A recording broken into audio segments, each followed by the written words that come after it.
हिंदी सिनेसृष्टी एक अशी मायानगरी जिथे स्वप्न बनतात तर कधी स्वप्नांच्या मागे अनेक वेदना लपलेल्या असतात.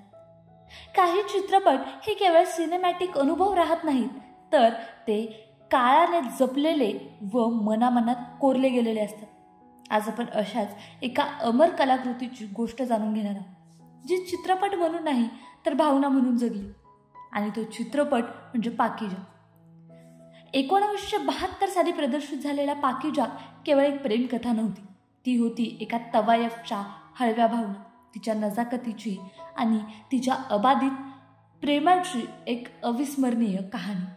मीना कुमारी आणि राजकुमार यांच्या प्रमुख भूमिका लाभलेला हा चित्रपट आजही चलो दिलदार चलो, डाटे रहिये आणि चलते चलते या गाण्यातून आपल्याला आठवतं.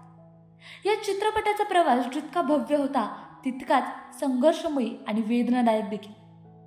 ब्लॅक अँड व्हाईट पासून रंगीत सिनेमापर्यंतचा हा प्रवास एका युगापर्यंत कोरून गेला. पण सर्वात कठीण संघर्ष होता पडद्यामागचा.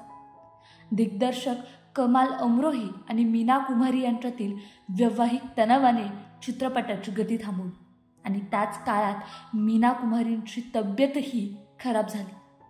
दारूचं व्यसन, शारीरिक व्याधी आणि मनशक्तीचा अपार संघर्ष.